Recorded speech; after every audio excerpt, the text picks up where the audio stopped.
Good afternoon. I'm heading off to East Palestine in a moment, but I wanted to say a few things this morning about Aleksey Navalny. You know, like millions of people around the world, I'm literally both not surprised and outraged by the news. Reported death of Aleksey Navalny.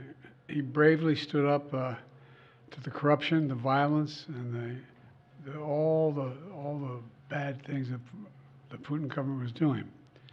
In response, Putin had him poisoned, he had him arrested, he had him prosecuted for fabricated crimes, he sentenced him to prison, he was held in isolation. Even all that didn't stop him from calling out Putin's lies. Even in prison, he was a powerful voice for the truth, which is kind of amazing when you think about it.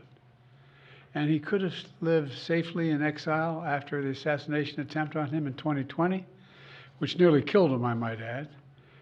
But he was traveling outside the country at the time. Instead, he returned to Russia. He returned to Russia, knowing he'd likely be imprisoned or even killed if he continued his work. But he did it anyway, because he believed so deeply in his country, in Russia.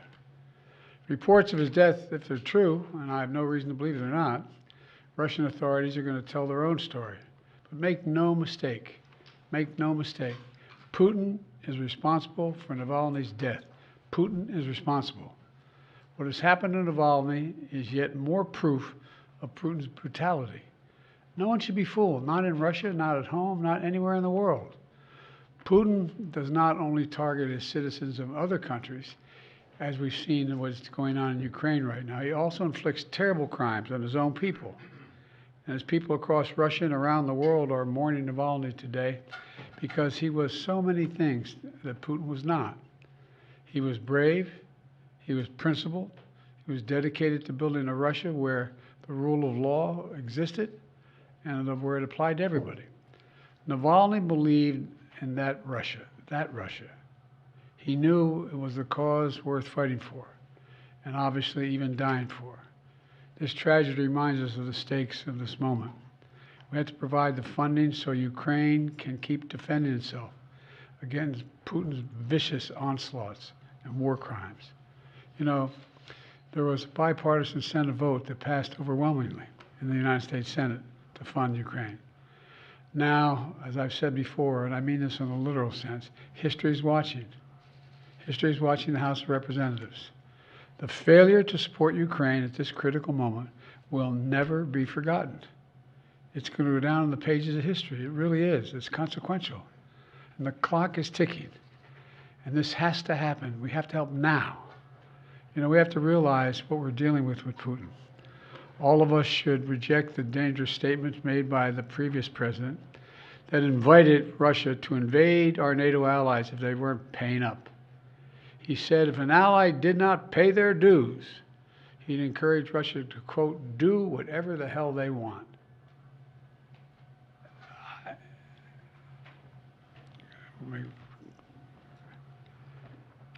I guess I should clear my mind here a little bit and not say what I'm really thinking, but let me be clear. This is an outrageous thing for a president to say. I can't fathom. From Truman on, they're rolling over in their graves hearing this. As long as I'm president, America stands by our sacred commitment to our NATO allies, as they have stood by their commitments to us repeatedly. Putin and the whole world should know, if any adversary were to attack us, our NATO allies would back us. And if Putin were to attack a NATO ally, the United States will defend every inch of NATO territory.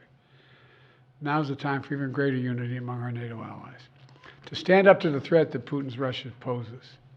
You know, I send my deepest condolences to Aleksey's staff and supporters. We're going to continue his work despite this loss, despite all of Putin's desperate attempts to stamp out the opposition, and most of all to his family, especially to his wife, his daughter, and his son, who've already sacrificed so much for their family and a shared dream for a better future for Russia. So I just want to say God bless Aleksey Navalny. His courage will not be forgotten, and I'm sure it will not be the only courage we see coming out of Russia in the near term. Thank you. I'll be happy to take a couple questions. Sir, first, was this an assassination?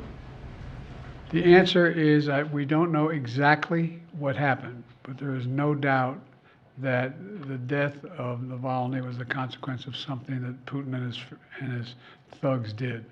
And to be clear, you warned Vladimir Putin when you were in Geneva of devastating consequences if Navalny died in Russian custody.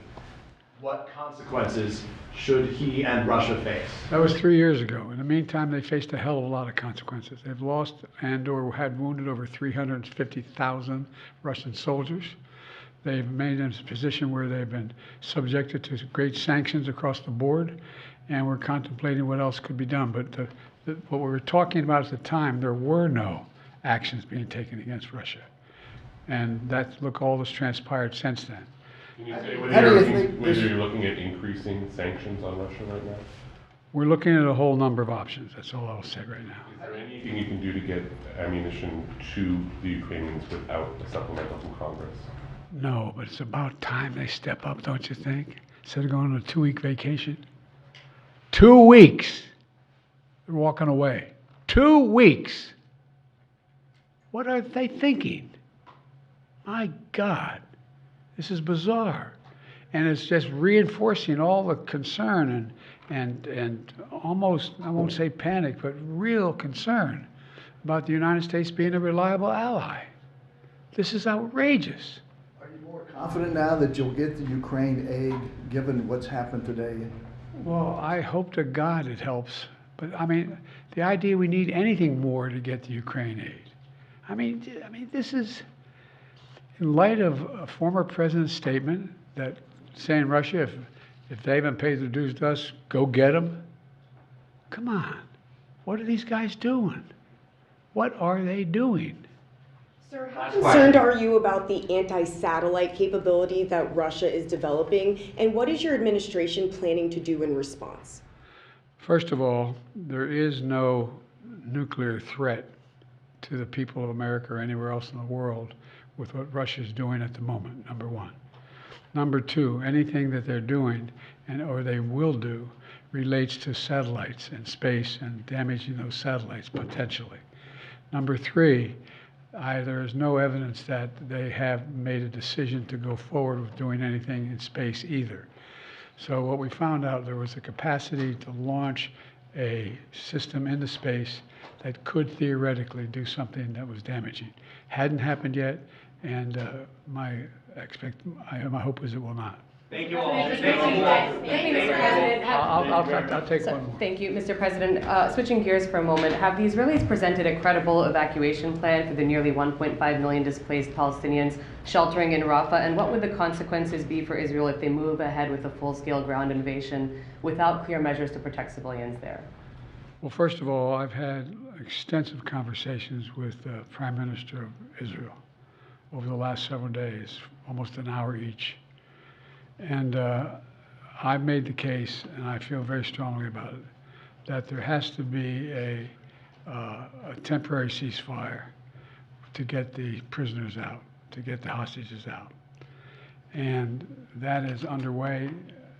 I'm still hopeful that that can be done. And in the meantime, I don't anticipate, I'm hoping that the Israelis will not make any massive land invasion in the meantime.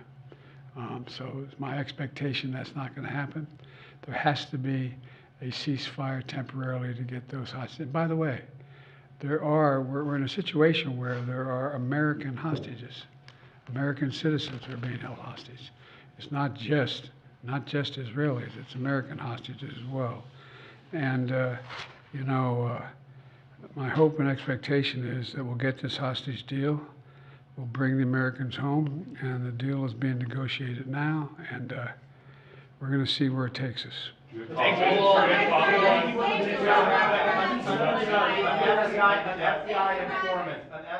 informant at the center of the impeachment inquiry into you has been indicted for allegedly lying.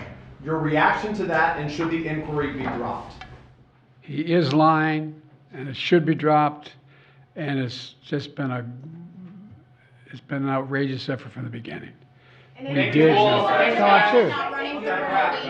And you're acting to join anti-government. See you in Ohio. Thanks, everybody. Thank you so much, everyone. On FTP, creating Mr. President. Thanks, Paul.